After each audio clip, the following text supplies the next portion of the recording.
안녕하십니까 여러분. 수요 성경 공부에 오신 여러분들 환영합니다.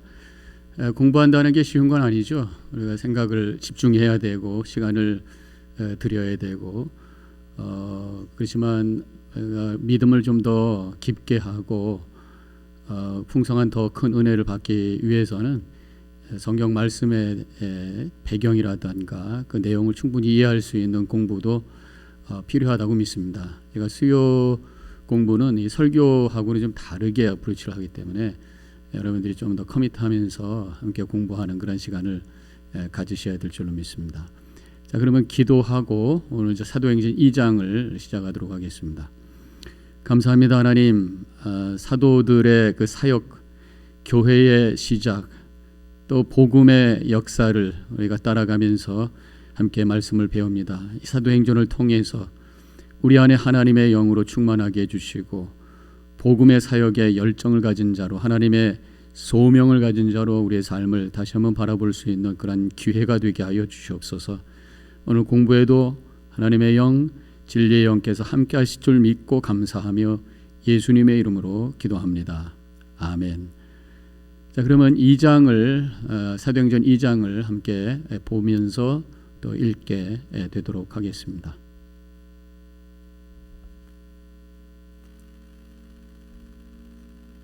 제2장. 오순절날이 이미 이르매 그들이 다같이 한 곳에 모였더니 호련히 하늘로부터 급하고 강한 바람 같은 소리가 있어 그들이 앉은 온 집에 가득하니 마치 불의 혀처럼 갈라지는 것들이 그들에게 보여 각 사람 위에 하나씩 임하여 있더니 그들이 다 성령의 충만함을 받고 성령이 말하게 하심을 따라 다른 언어들로 말하기를 시작하니라. 그때 경건한 유대인들이 천하 각국으로부터 와서 예루살렘에 머물러 있더니 이 소리가 나니 큰 무리가 모여 각각 자기의 방언으로 제자들이 말하는 것을 듣고 소동하여 다 놀라 신기하게 여겨 이르되, 보라, 이 말하는 사람들이 다 갈릴리 사람이 아니냐? 우리가 우리 각 사람이 난고 방언으로 듣게 되는 것이 어찌 됨이냐? 우리는 파데인과 메데인과 엘람인과 또 메소보다미아, 유대와 갑바도기아, 본도와 아시아, 부르기아와 밤빌리아, 애국과 및 구레네에 가까운 리비아 여러 지방에 사는 사람들과 로마로부터 온 나그네, 곧 유대인과 유대교에 들어온 사람들과 크레데인과 아라비아인들이라. 우리가 다 우리의 각 언어로 하나님의 큰일을 말함을 듣는도다. 다 놀라며 당황하여 서로 이르되, 이 어린 일이냐? 또 어떤 이들은 조롱하여 이르되, 그들이 새 술에 취하였다. 베드로가 11 사도와 함께 서서 소리를 높여 이르되, 유대인들과 예루살렘에 사는 모든 사람들아, 이 일을 너희로 알게 할 것이니 내 말에 귀를 기울이라. 때가 제3시니 너희 생각과 같이 이 사람들이 취한 것이 아니라 이는 곧 선지자 요엘을 통하여 말씀하신 것이니, 일러스되 하나님이 말씀하시기를 말세에 내가 내 영을 모든 육체에 부어주리니 너희의 자녀들은 예언할 것이요 너희의 젊은이들은 환상을 보고 너희의 늙은이들은 꿈을 꾸리라.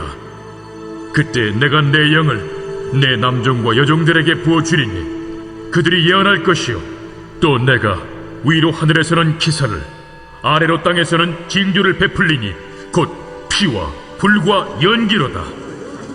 주의 크고 영화로운 날이 이르기 전에 해가 변하여 어두워지고 달이 변하여 피가 되리라. 누구든지 주의 이름을 부르는 자는 구원을 받으리라 하였느니라. 이스라엘 사람들아, 이 말을 들으라. 너희도 아는 바와 같이 하나님께서 나사렛 예수로 큰 권능과 기사와 표적을 너희 가운데서 베푸사 너희 앞에서 그를 증언하셨느니라. 그가 하나님께서 정하신 뜻과 미리 아신 대로 내준 바 되었거늘 너희가 법 없는 자들의 손을 빌려 못 박아 죽였으나 하나님께서 그를 사망의 고통에서 풀어 살리셨으니 이는 그가 사망에 매어 있을 수 없었습니다. 다윗이 그를 가리켜 이르되, 내가 항상 내 앞에 계신 주를 배웠으며 나로 요동하지 않게 하기 위하여 그가 내 우편에 계시도다. 그러므로 내 마음이 기뻐하였고 내 혀도 즐거워하였으며 육체도 희망에 거하리니 이는 내 영혼을 음부에 버리지 아니하시며 주의 거룩한 자로 썩음을 당하지 않게 하실 것이미로다. 주께서 생명의 길을 내게 보이셨으니 주 앞에서 내게 기쁨이 충만하게 하시리로다 하였으므로 형제들아, 내가 조상 다윗에 대하여 담대히 말할 수 있노니 다윗이 죽어 장사되어 그 묘가 오늘까지 우리 중에 있도다. 그는 선지자라 하나님이 이미 맹세하사 그 자손 중에서 한 사람을 그 위에 앉게 하리라 하심을 알고 미리 본 거로 그리스도의 부활을 말하되 그가 음부에 버림이 되지 않고 그의 육신이 썩음을 당하지 아니하시리라 하더니 이 예수를 하나님이 살리신지라. 우리가 다 이 일의 증인이로다. 하나님이 오른손으로 예수를 높이심에 그가 약속하신 성령을 아버지께 받아서 너희가 보고 듣는 이것을 부어주셨느니라.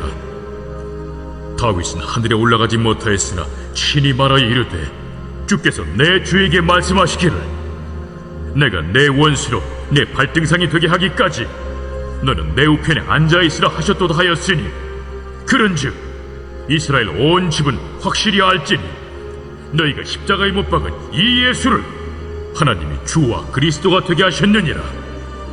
그들이 이 말을 듣고 마음에 찔려 베드로와 다른 사도들에게 물어 이르되 형제들아, 우리가 어찌할꼬? 너희가 회개하여 각각 예수 그리스도의 이름으로 세례를 받고 죄 사함을 받으라. 그리하면 성령의 선물을 받으리니 이 약속은 너희와 너희의 자녀와 모든 먼 데 사람 곧 주 우리 하나님이 얼마든지 부르시는 자들에게 하신 것이라. 또 여러 말로 확증하며 권하여 너희가 이 패역한 세대에서 구원을 받으라. 그 말을 받은 사람들은 세례를 받으매 이날에 신도의 수가 3,000이라 더하더라.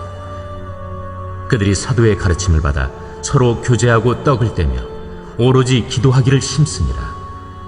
사람마다 두려워하는데 사도들로 말미암아 기사와 표적이 많이 나타나니 믿는 사람이 다 함께 있어 모든 물건을 서로 통용하고 또 재산과 소유를 팔아 각 사람의 필요를 따라 나눠주며 날마다 마음을 같이하여 성전에 모이기를 힘쓰고 집에서 떡을 떼며 기쁨과 순전한 마음으로 음식을 먹고 하나님을 찬미하며 또 온 백성에게 칭송을 받으니 주께서 구원받는 사람을 날마다 더하게 하시니라.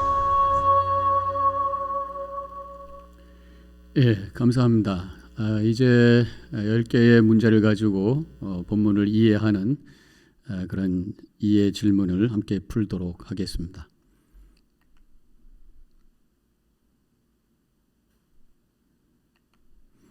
1번 문제, 오순절에 마가 다락방에서 일어났던 현상과 관계없는 것은 급하고 강한 바람 소리가 있었죠. 불의 혀처럼 갈라지는 것이 보였습니다. 한 사람 한 사람에게 뜨거운 불꽃이 임하는 그런 모습이죠. 다른 언어를 말하기 시작했어요. 방언을 하기 시작했죠. 환상을 보았다는 말씀은 나와 있지 않습니다. 그래서 답은 4번이죠.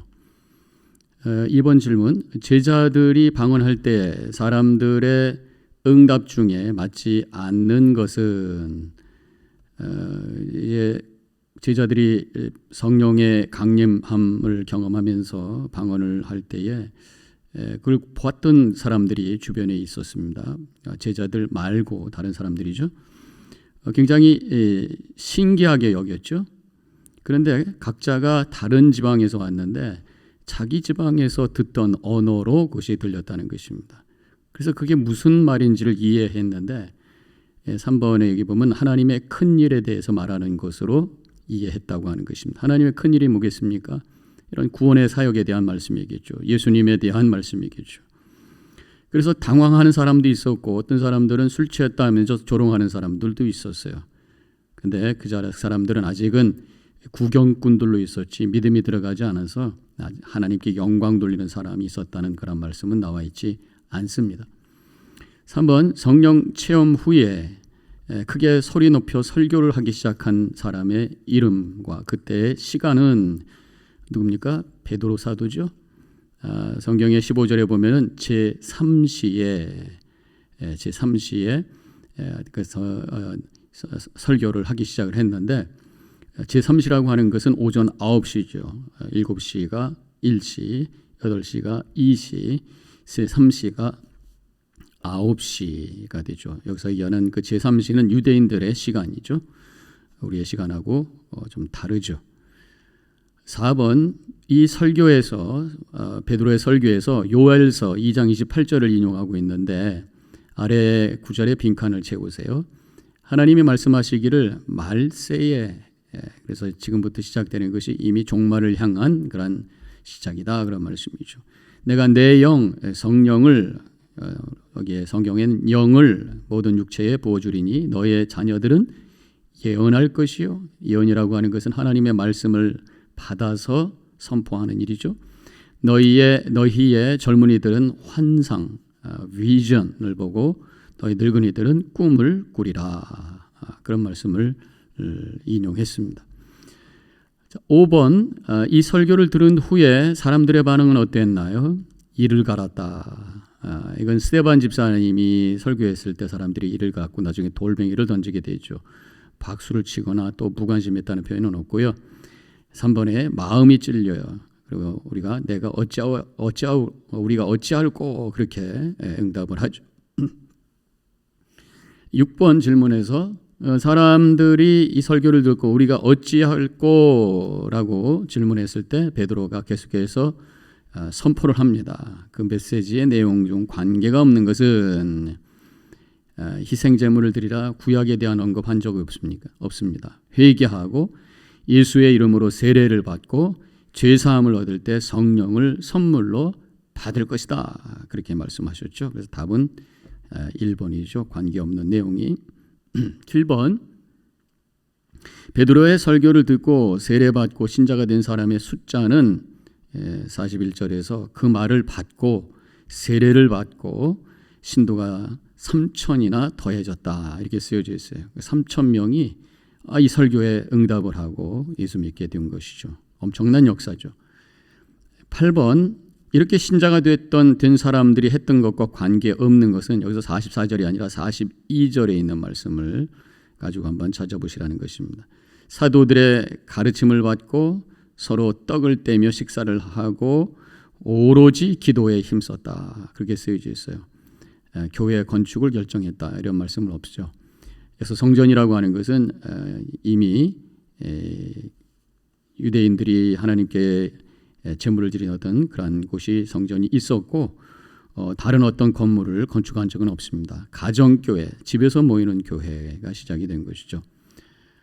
9번 43절부터 47절까지 말씀 속에 초대교회의 특징을 잘 보여주고 있는데 아래 내용 중 틀린 것은 이 사도들이 기사와 표적을 많이 행했어요. 그리고 물건을 서로 통용했다고 그랬어요. 같이 공동 사용을 했습니다. 이 공동체가 만들어진 거죠. 그리고 자신의 소유와 재물로 필요한 사람들에게 나누어 주었습니다. 어려운 분들에게 나누어 주었고 그리고 성전에 모이고 집에서 음식을 띄웠다. 이 성전이라고 하는 건 아까 말씀드렸던 것처럼 구약 시대에 있었던 그 하나님께 희생 제물을 드렸던 성전에 모인 거죠. 그 다음에 6번에 백성들에게 칭찬을 받는 그러한 공동체였다. 그런데 4번이 답이죠. 주일마다 모인 건 아니고 성경에 보면 46절에 날마다 이렇게 나와요. 매일매일 모였다고 하는 것입니다. 굉장한 거죠. 10번 이 초대교회의 성장에 대해 맞는 말은 날마다 새 교회가 생겼죠. 뭐 줄어들었다든가 뭐 그런 것은 아니고 3,000명에서 금방 5,000명 뭐 이렇게 해서 아주 기하급수적으로 성장했던 교회가 초대 교회입니다. 자, 이상으로 문제를 마치고 그러면 이제 전체의 내용을 잠깐 우리가 살펴보도록 할게요. 그 사도행전 1장을 보면은 4절에 예수님이 승천하실 때에 그 제자들에게 분명히 말씀하셨어요. 예루살렘을 떠나지 말고 약속하신 것을 기다려라. 그 약속하신 것이 뭡니까? 바로 보혜사 성령이에요. 예수님께서 떠나면은 보내줄 그 성령에 대한 약속을 하셨던 적이 있잖아요. 그래서 고향으로 가지 말고 예루살렘에 남아 있어라 그렇게 말씀하신 거예요. 사실은 다들 다른 데서 온 사람들입니다. 예루살렘에서 지금 모여 있는 이유는 유월절을 지키기 위해서 온 거죠. 그때 예수님께서 유월절에 십자가에서 달려 돌아가셨고 3일 만에 부활을 하셔서 40일 동안 또 부활하신 후에 사역을 하셨습니다. 그래서 제자들이 집으로 가지 않냐고 예수님과 함께 40일 동안 남아 있었던 거예요, 예루살렘에. 근데 예수님께서 다시 승천하시기 전에 예루살렘에 계속 남아 있으라는 것입니다. 집에 가지 말고. 그래서 지금 제자들 11죠 지금. 가룟 요단은 죽었으니까. 그리고 예수님의 가족들, 또 예수님을 따라다녔던 사람들, 물론 다 외지에서 온 사람들은 아니겠죠. 예루살렘에 있었던 사람들도 있었겠습니다만은 그 120명이 마가의 다락방에 모여서 기다렸던 거예요. 근데 잠깐 제가 그 마가 다락방 사진을 찾아봤는데 잠깐 박 목사님 좀 보여주시죠. 이게 지금 마가 다락방인데요. 이게 옛날부터 있었던 공간인지 또 새로 만든 건지 레노베이트를 한 건지 모르겠습니다만은 예루살렘에 가면은 이게 마가 다락방이라고 해가지고 구경을 가게 되어 있습니다. 근데 굉장히 공간이 커요. 그래서 이렇게 많은 사람들이 이렇게 모여서 지금 예배를 드리고 있는데 왜냐하면 지금 120명이 모였다고 하니까 그 크기는 대단하다고 볼 수가 있습니다. 이렇게 모여서 이곳에서 막 기도하고 열심을 다했습니다. 근데 그 사람들이 120명이 모여가지고 제일 처음에 했던 것은 사실은 리더십을 다시 보강을 하죠. 그래서 마띠아를 뽑는 장면이 1장에 나와 있습니다. 그렇지만 계속해서 10일 동안 기도를 한 거예요. 전혀 기도에 힘썼다 이런 말씀이 나옵니다. 그러다가 오순절이 오면서 그 다음에 이제 성령의 강한 역사를 체험하게 되는 것이 이제 오늘 본문의 말씀입니다. 그래서 오늘 2장이 시작이 되면서 1절에 오순절 날이 이미 이름에, 그래서 제가 지난주에는 아마 하루 이틀 지난 날이 아니겠는가. 그래서 예수님께서 부활하신 것도 6월절 두 번째 날이고 성령께서 강림하신 것도 오순절 지나고 한 두째 날이니까 그래서 보면은 한 열흘 정도의 시간이 차이가 난다. 예수님의 승천하신 날하고 그 다음에 이 오순절의 그 다락방의 성령의 강림의 역사가 10일 정도 차이가 난다. 열흘 동안 모여서 교제하고 서로 신앙 간증하고 열심히 기도하고 그러던 중에 아마도 이 밤새 철야 기도하다가 새벽에 성령의 큰 역사를 체험하게 돼요. 왜냐하면 그 제3시에 베드로가 설교를 시작하면서 지금 술 취했다고 하는 게 말이 되냐? 지금 아침 9시인데 제3시인데 그렇게 말씀하시는 장면이 나오는 것을 보면 밤새고 기도했던 것 같아요. 그래가지고 이제 성령이 충만해서 베드로가 그 충만함을 가지고 했던 것이 말씀을 전합니다. 그래서 너희들이 십자가 이제 죽였던 예수 그리스도가 부활하셔서 우리 주와 그리스도가 되셨다. 예수가 메시아다라고 하는 것을 선포하게 되죠. 사람들이 그 말씀을 듣고 가슴이 찔려서 우리가 어찌하고 했을 때 회개하고 예수의 이름으로 세례를 받고 죄사함을 받으라. 그러면 성령을 선물로 주실 것이다 했을 때 그것을 받았어요. 그리고 믿었어요. 이 3,000명이나 되는 사람이 세례 받았어요. 그러면서 역사가 일어났던 것이 오늘 본문의 말씀이죠. 그래서 성전에 모여서 또 사도의 말씀을 듣고 집에 돌아가서 소그룹으로 돌아가서 서로 교제하고 이러면서 초대교회가 시작이 되는 것이 오늘 사도행전 2장의 말씀인 것입니다. 자, 그러면 마가 다시 정리를 해보면은 마가 다락방의 성령 강림의 사건이 13절까지 그리고 베드로가 설교한 내용이 굉장히 길어요. 14절부터 36절, 그 다음에 그 설교에 대해서 사람들이 응답한 얘기가 37절부터 42절, 그러면서 이제 초대교회가 3,000명이 응답을 하면서 교인이 되면서 초대교회가 시작이 됐던 그 얘기가 43절부터 47절까지 나오죠. 오늘은 앞에 부분만 성령 강림 사건 중심으로만 말씀을 나누려고 합니다. 자, 근데 지금 이 성령 강림 사건이 오순절에 시작이 됐단 말이죠. 이 1절에 오순절 날이 이미 이름에 그랬습니다. 자, 그 오순절이 뭐냐? 영성경을 찾아보면 펜타코스트라고 되어 있습니다. 이 펜타코스트라고 하는 말은 지금 히라버죠. 히라버. 지금 신약에 있는 원어죠. 그 히라보로 50번째, fifth라고 하는 그런 의미라고 하는 것입니다. 우리 한국말로 오순절 그랬는데 그 오순이라고 하는 것이 50번째라는 50이라는 의미가 들어가 있는 말인 것입니다. 그래서 이 펜테코스트라고 하는 것은 6월절 후에 50일째 되는 날을 기념하는 날이에요. 이것을 이제 77절이라고도 우리가 얘기하죠. 그래서 7일씩 7번, 7주가 지난 그 다음 날 77이 49, 그 다음에 50. 그래서 77절이라고도 하고 또 맥추절이라고도 하는데 그것은 보리 수확 때쯤 되기 때문에 그렇게 이름을 붙인 것입니다. 그런데 왜 50이라는 숫자가 나왔는가? 이것은 구약 성경에서 유대인들이 이스라엘 백성들이 믿은 것은 6월절은 이제 출애굽의 시작인데 출애굽을 해가지고 시내산에 도착한 것이 50일째 되는 것이다. 그래서 펜테코스트라고 하는 것은 이제 그릭어고 히브리어 유대인들의 히브리어로는 그 단어를 이렇게 씁니다. 샤브오트라고 하는 단어를 쓰는데 이것도 50번째라는 의미예요. 출애굽기 19장 1절에 이스라엘 자손이 애굽 땅을 떠난 지 3개월이 되던 날 그들이 시내 광야에 이르니라. 여기서 3개월이 되었다. 그렇게 된다면 뭐 3, 3은 9, 90일 정도 지난 다음에 시내산에 온 건 아니냐 그렇게 질문할 수 있는데 이 학자들에 의하면 이 3개월이 되던 날을 3월이 되는 날이라고 번역해야 맞다는 거예요. 지금 출애굽한 날은 니산월 14일 즉 1월 14일입니다. 그리고 출애굽기 19장 1절에 의하면 3월이 되는 날 3월 1일에 시내 광야에 들어와서 시내산에 다다르게 되었다. 그러면 3월 한 달을 우리가 30일로 보면 3월 1일이니까 31일 그 다음에 1월 14일이니까 1월 30일 중에 14일을 빼면 16일 그래서 31일 더하기 16 하게 되죠. 그러면 47이 나온단 말이에요. 근데 시내산 앞에 도착하자마자 하나님께 율법을 받으러 올라간 것은 아니죠.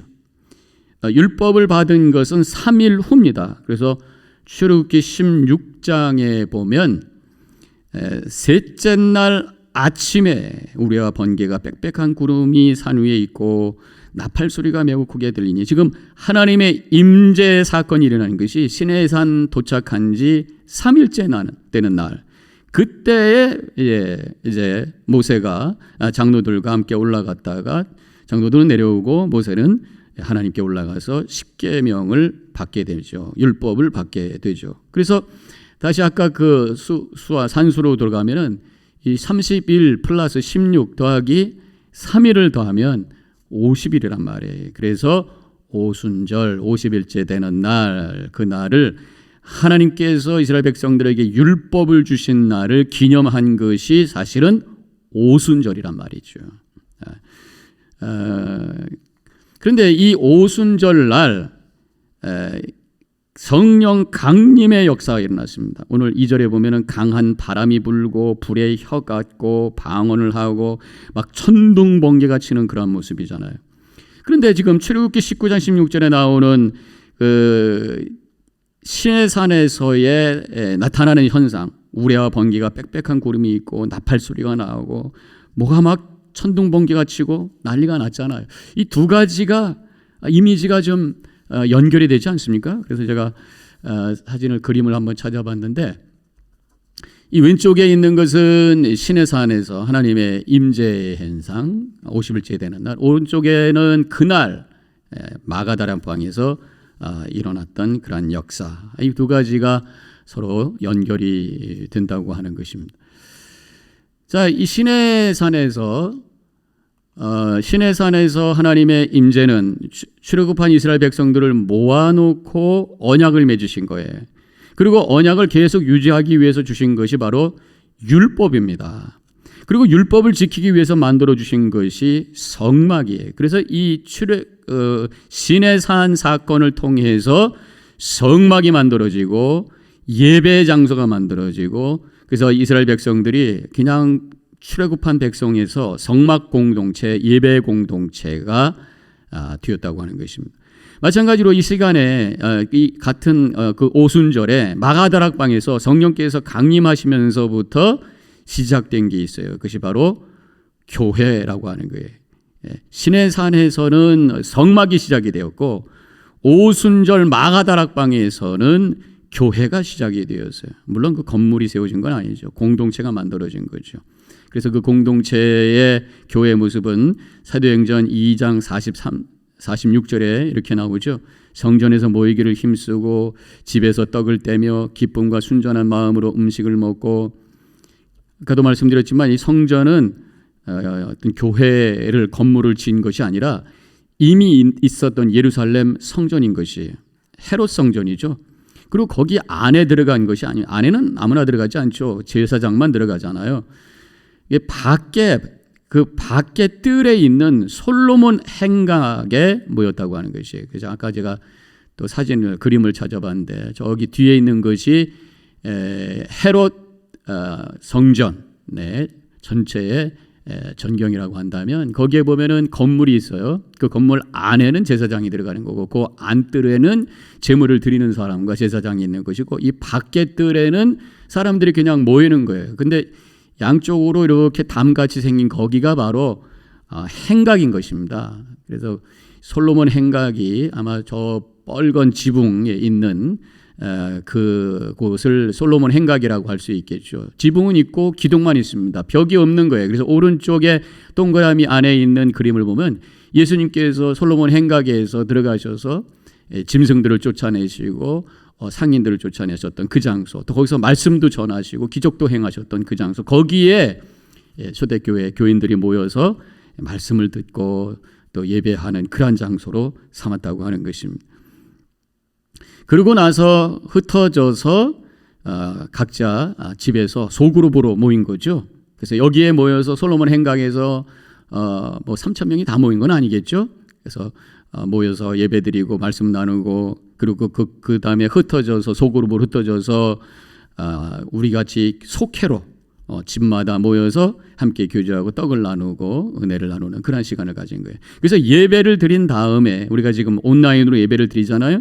그리고 속회별로 모이잖아요. 이거 상당한 성경적인 그러한 모습입니다. 우리가 같이 모여서 예배로 드리는 것만 끝나는 것이 아니라 작은 그룹으로 모여서 서로 교제하고 성도의 관계를 확인하는 시간을 꼭 갖는 것, 이것이 교회의 원형이라고 하는 것입니다. 자, 아까 그 시내산에서의 하나님의 임재와 마가다락방에서의 성령의 강림의 사건을 좀 다시 한번 비교를 해보면, 출애굽 때 시내산에서는 율법을 주셨어요. 근데 마가다락방에서는 성령을 주셨죠. 율법은 하나님의 말씀을 듣고 순종하라는 것입니다. 성령이 임했을 때 현상은 뭡니까? 방언을 말하게 되고 더 나아가서 하나님의 말씀을 선포하게 돼 있어요. 그래서 선포하는 그런 역사가 마가다락방에서 일어난 사건입니다. 그래서 우리 두 가지가 다 합쳐져서 믿음이라고 하는 것은 하나님의 말씀을 듣고 성령 충만해서 말씀을 전하는, 나누는 이 두 가지가 함께 있는 것이 균형 잡힌 믿음이구나라는 것을 깨닫게 되는 것입니다. 자, 그러면 지금 이 방언에 대한 말씀을 좀 추가로 더 드리려고 하는데, 마가다락방에서 있었던 그런 현상 중에 하나가 바람이 불고 불의 혀 같은 것이 보이고, 그 다음에 다른 언어, 4절에 있는 말씀에 보면은 그들이 다 성령의 충만함을 받고 성령이 말하게 하심을 따라 다른 언어들로 말하기를 시작하니라. 다른 언어, 방언을 말하는 것이죠. 예수님께서 부활 후 40일 동안 지상생활 하실 때에 이미 예언하셨던 것이 바로 성령께서 오신다고 하는 말씀, 방언에 대한 약속을 이미 하셨어요. 물론 성령을 보내주신다는 말씀도 하셨고 방언에 대한 약속도 해 주셨어요. 그래서 마가복음 16장 17절에 믿는 자들에게는 이러한 표적이 따르리니 곧 그들이 내 이름으로 귀신을 쫓아내며 새 방언을 말하며. 여기서 이 새 방언이라고 하는 게 뭐예요? 새로운 언어를 주셨다 그런 말씀입니다.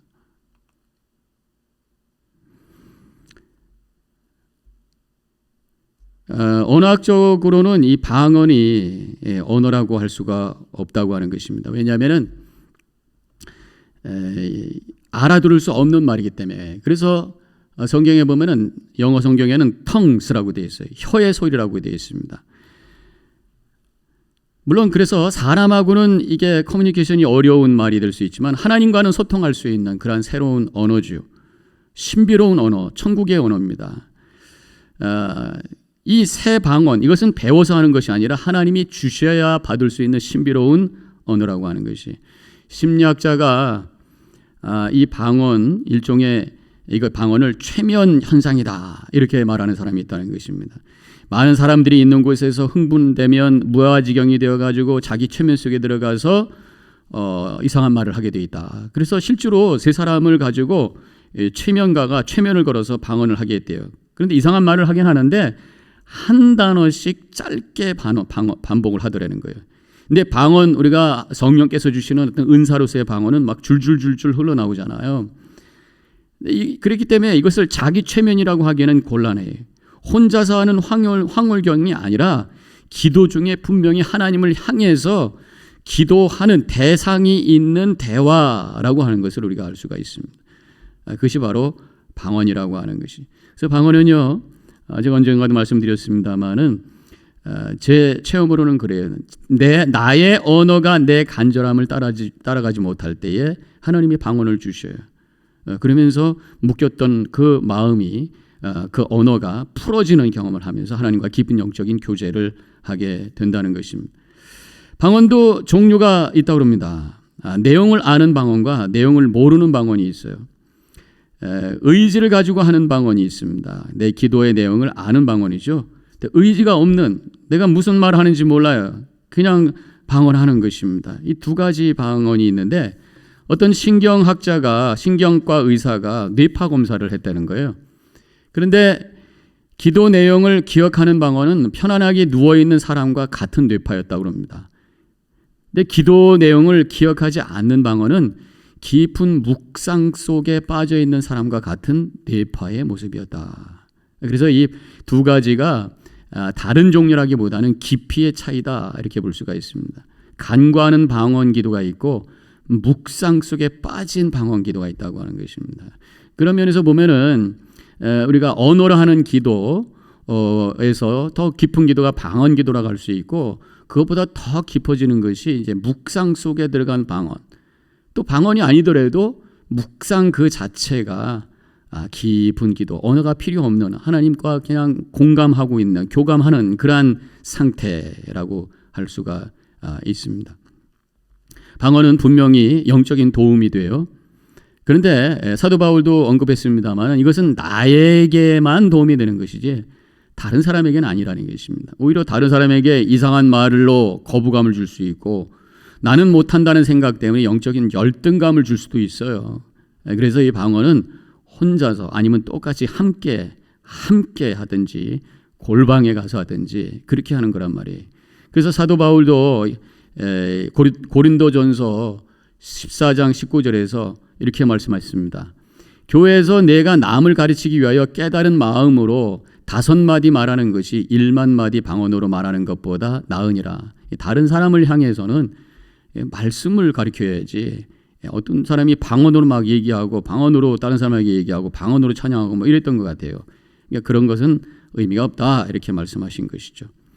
오늘 본문에서 마가다락방의 방언은 우리가 보통 경험하는 방언과 좀 차이가 있다고 하는 것을 우리가 생각해 보게 되죠. 사실은요, 다른 사람이 알아듣는 방언이었어요.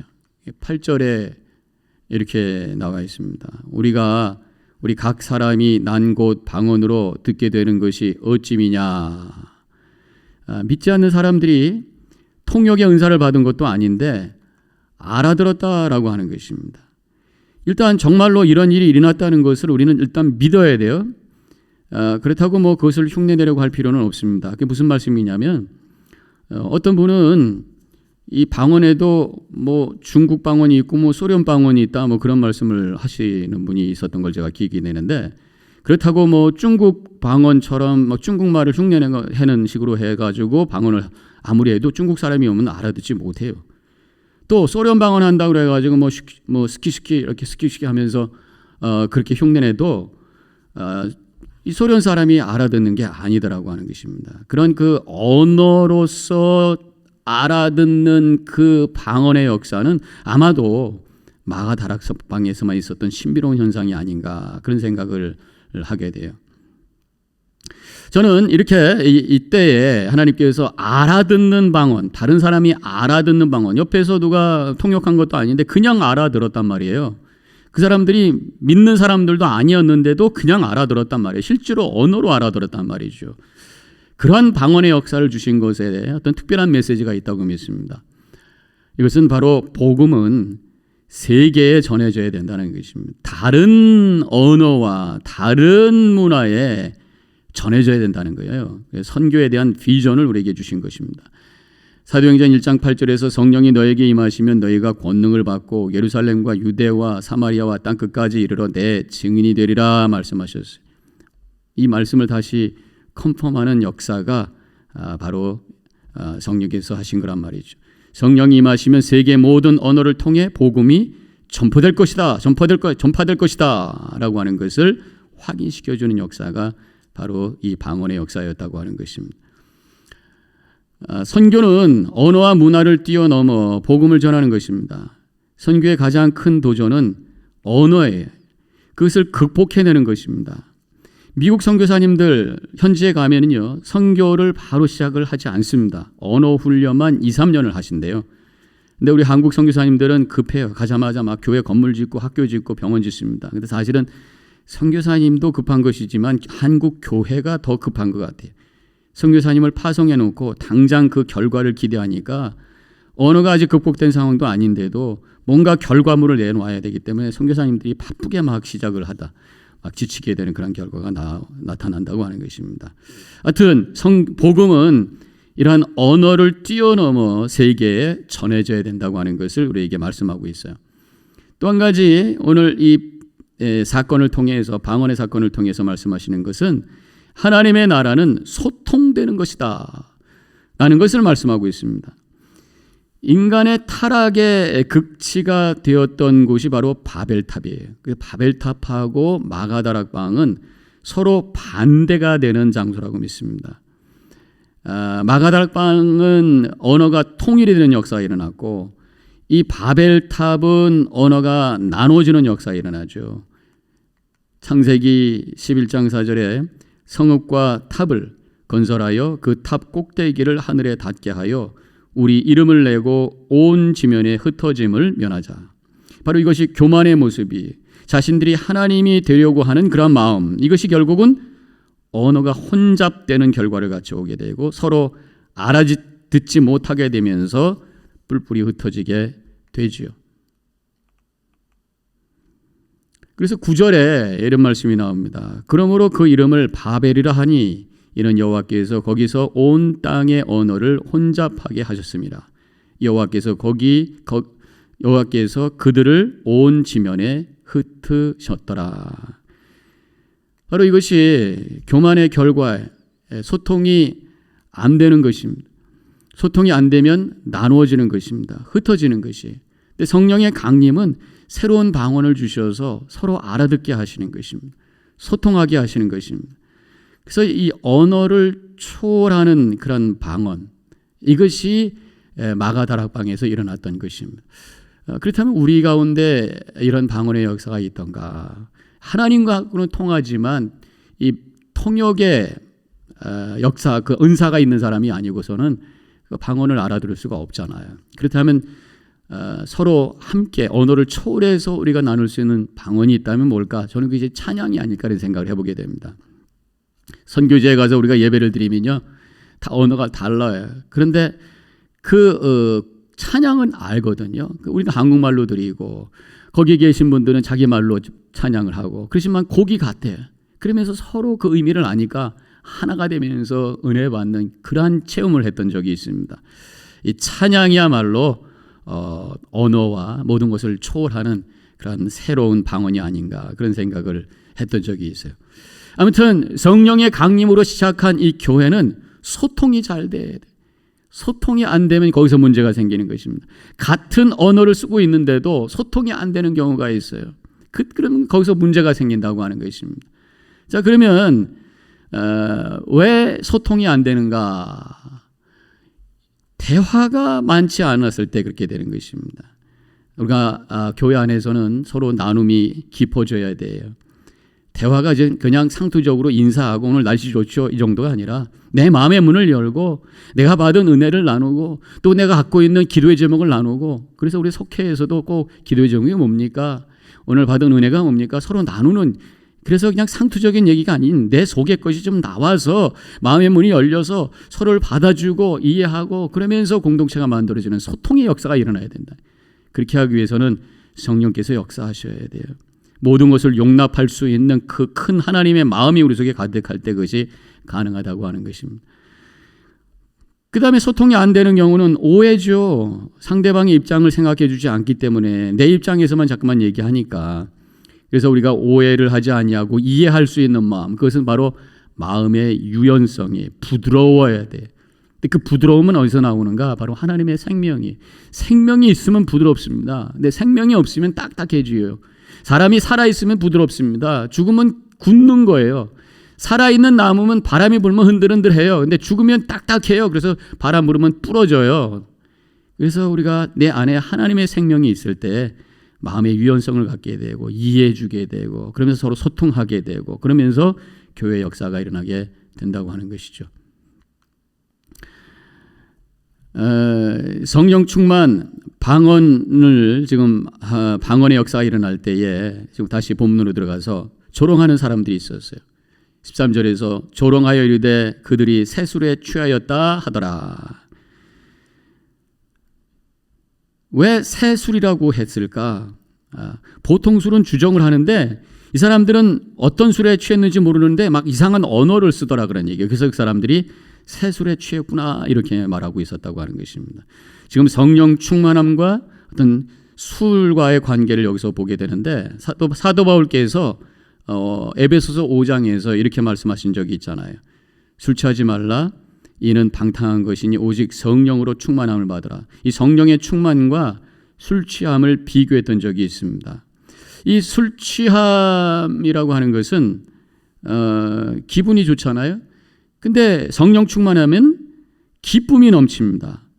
술 취한 사람들 보니까 말을 많이 해요. 쓸데없는 얘기지만 성령 충만하게 되면요 필요한 얘기를 많이 합니다. 복음을 전하고 사랑한다는 얘기하고 막 용서한다고 그러고 막 그렇게 되는 거예요. 그 다음에 술 취하면요 용기가 생겨요. 용기가 이제 객기라고 그러죠. 아무나 붙들고 막 싸우더라고요. 근데 성령 충만하면요 자신감이 생깁니다. 확신이 생기는 것입니다. 술 취하게 되면요 결국 그 마지막은 어떤 그 열매가 아름다운 열매가 아니라 추한 결과를 가져오게 돼요. 실수도 하게 되고 또 사고도 치게 되고. 근데 성령 충만하면 아름다운 결과가 만들어지는 거예요. 바로 성숙해집니다. 갈라디아서 5장 22절과 23절에 성령의 9가지 열매 나오죠. 사랑과 희락과 화평, 오래 참음, 자비, 양선, 충성, 온유, 절제. 그리고 말씀을 선포하기 시작하죠. 베드로가 그랬잖아요. 복음을 전하기 시작하고 그 다음에 오늘 말씀의 17절에 보면은 자녀들은 예언할 것이요 너희 젊은이들은 환상을 보고 너희 늙은이들은 꿈을 꾸미라. 꿈과 비전, 미래를 향해서 소망을 가지고 열정적으로 살아가는 그런 삶을 살게 되는 것입니다. 성령 충만, 이것이 얼마나 큰 은혜인가. 우리가 성령 충만함을 위해서 우리가 기도하고 성령 충만함을 위해서 열정적으로 믿음 생활하는 우리 성도님들 되시기를 축원합니다. 이렇게 성령의 강림으로 시작돼서 강림으로 시작된 것이 복음이 전파되기 시작하죠. 베드로가 설교한 내용이 오늘 말씀에 많은 큰 내용이 나오고 있습니다. 그래서 믿는 자들이 생기고 교회가 생겼어요. 예루살렘 성전 솔로몬 행각에서 모여서 말씀을 나누고 집으로 흩어져서 소그룹으로 흩어져서 친교합니다. 그래서 가정교회가 생겼어요. 그리고 교회는 백성들에게 칭찬받고 성장하게 됩니다. 그래서 오늘 마지막 구절에 이렇게 쓰여져 있죠. 하나님을 찬미하며 또 온 백성에게 친송을 받으니 구원받는 사람들 날마다 더하게 하시니라. 이 초대교회의 모형, 바로 칭찬받고 성장하는 교회였다고 하는 것을 말씀하고 있어요. 저는 우리 뉴저지 연합재단이 이렇게 성령 충만해서 많은 사람들에게 칭찬받고 또 하나님께 영광 돌리고 성장하는 교회, 많은 영혼들을 건지는 교회, 이 세상에 거룩한 영향력을 끼치는 그러한 교회로서 하나님께 영광 돌리는 그러한 교회가 되어주시기를, 그 일에 함께 동참하는 우리 모든 성도님들이 되어주시기를 주님의 이름으로 간절히 축원합니다. 자, 기도하겠습니다. 하나님 감사합니다. 오늘 사도행전 2장을 통해서 성령 강림의 사건과 교회의 시작의 이야기를 함께 나누었습니다. 기다리던 성령께서 기도할 때에 또 함께 공동체를 이루면서 서로 교제할 때에 임하셔서 방언하게 되고 말씀에 대한 뜨거운 열정을 갖게 되며 하나님의 구원의 역사에 쓰임받는 공동체가 되었던 것을 오늘 말씀을 통해서 저희들이 보게 되었습니다. 우리 뉴저지 연합재단 성령 충만한 교회가 되게 하옵시고 하나님과 교통하고 성도들끼리 교통하며 또 복음에 대한 열정을 가지고 선교를 향해 또 이 세상에 거룩한 영향력을 끼치는 일을 향해 움직여 나감으로 쓰임받는 재단, 하나님의 은혜의 통로가 되는 재단, 기뻐하며 은혜 가운데 사는 우리 성도들이 있는 이 공동체가 되어지게 하여 주시옵소서. 모든 것 주 앞에 맡깁니다. 함께 하실 줄 믿고 감사하며 예수님의 이름으로 기도합니다. 아멘. 감사합니다. 다음 주 수요일에 함께 또 공부하도록 하겠습니다. 안녕히 계십시오.